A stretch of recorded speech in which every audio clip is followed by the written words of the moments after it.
Hello everyone, एक बार फिर से स्वागत है आप सभी का मेरे यूट्यूब चैनल में। आज हम पढ़ने वाले हैं एनसीईआरटी बुक क्लास 12 हिंदी अंतरा का चैप्टर नंबर 5, जिसका नाम है एक कम। इसके राइटर हैं विष्णु खरे जी।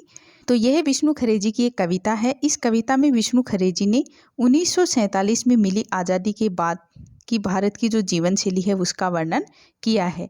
और हमारे देश में आज़ादी के बाद कुछ लोग हैं वो बहुत अमीर हो गए और कुछ लोग बहुत ही गरीब हो गए।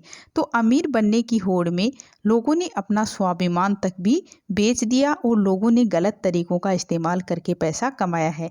तो विष्णु खरे जी ने इन्हीं लोगों पर कटाक्ष किया है जिन्होंने गलत तरीके से यानी गलत तरीकों का इस्तेमाल करके पैसा कमाया है। तो अब हम पाठ को स्टार्ट करते हैं।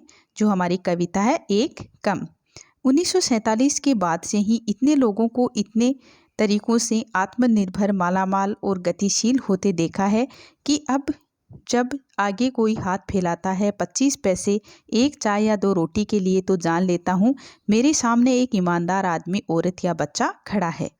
यहाँ कवि कह रहे हैं कि 1947 के बाद से ही यानी भारत को आज़ादी मिलने के बाद से ही इतने लोगों को इतने तरीकों से आत्मनिर्भर, मालामाल, गतिशील होते देखा है।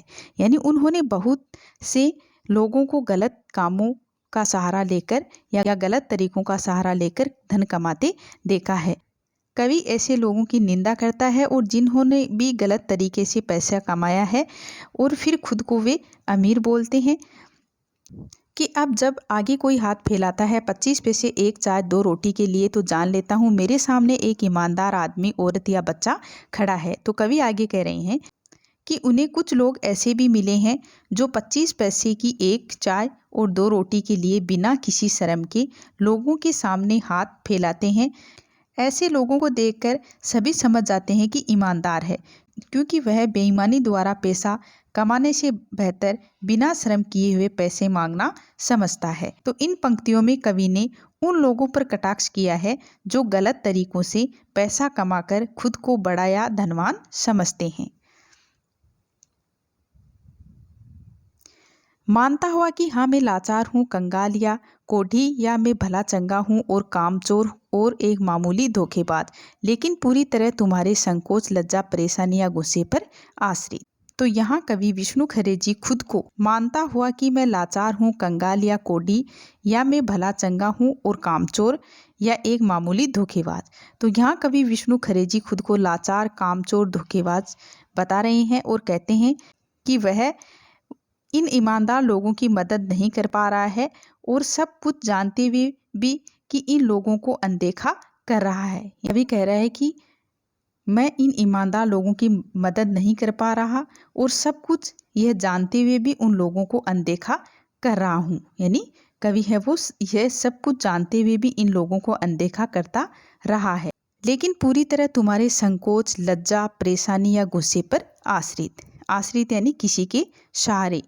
तो इस प्रकार से कवि भ्रष्टाचारी लोगों के बीच जी रहे ईमानदार लोगों के प्रति अपनी सहानुभूति प्रकट कर रहा है और कह रहा है कि कवि को बेहद दुख है कि तुम्हारे सामने बिल्कुल नग्गा, निर्जल, निराकांक्षी, निर्जल यानी लज्जा रहित, बेशरम, निराकांक्षी यानी इच्छा रहित या जिसे किसी चीज की इच्छा न हो। कवि को बेहद दुख है कि वह कुछ नहीं कर पा रहा। यहाँ तक कि कवि अपने आत्मसम्मान को ठेस पहुंचाते हुए खुद को नग्गा और निर्जल कहता है। मैंने अपने को हटा लिया है हर मोड़ से, मैं तुम्हारा विरोधी, प्रतिद्वंदी या हिस्सेदार नहीं। मुझे कुछ देकर या न देकर भी तुम कम से कम एक आदमी से तो निश्चिंत रह सको। तो यहाँ कवि कह रहे हैं कि मैंने अपने आप को हटा लिया है हर मोड़ से, यानी हर रास्ते से, मोड़ यानी रास्ता, मैंने अपने आप को हटा लिया है हर मोड़ से। मैं तुम्हारा विरोधी, प्रतिद्वंदी यानी विपक्षी, शत्रु या विरोधी। तो कवि यहाँ कह रहे हैं कि अगर मैं भी इस आगे बढ़ने की होड़ में रहता और बहुत सारे पैसे कमाता तो शायद मैं आज इन लोगों की मदद कर पाता, लेकिन मैंने ऐसा नहीं किया है। तो वे कहते हैं कि उन्हें इस बात का अफसोस है कि मैं आपकी मदद नहीं कर सकता। मैं तुम्हारा विरोधी, प्रतिद्वंदी यानी विपक्षी या हिस्सेदार नहीं। मुझे कुछ देकर या न देकर भी तुम कम से कम एक आदमी से निश्चिंत यानी चिंता रहित या बेफिक्र रह सकते हो। यानी कवि कहता है कि मैं तुम्हारा विरोधी नहीं हूँ, न ही मैं तुम्हारा हिस्सा बांटना चाहता हूँ। कवि ईमानदार व्यक्ति के रास्ते में कोई बाधा उत्पन्न नहीं करना चाहते, इसलिए कवि कहता है कि ईमानदार व्यक्ति उससे निश्चिंत होकर रह सकता है। तो गाइज, हमने इस कविता का बहुत ही अच्छे तरीके से अध्ययन किया है और इस कविता में कवि ने भ्रष्टाचारी लोगों की निंदा की है और जिन लोगों ने धोखाधड़ी और गलत तरीकों से धन अर्जित किया है उनकी भी निंदा की है। तो अगर आपको मेरा ये वीडियो अच्छा लगा हो तो प्लीज़ चैनल को लाइक शेयर सब्सक्राइब जरूर करें। Thank you guys.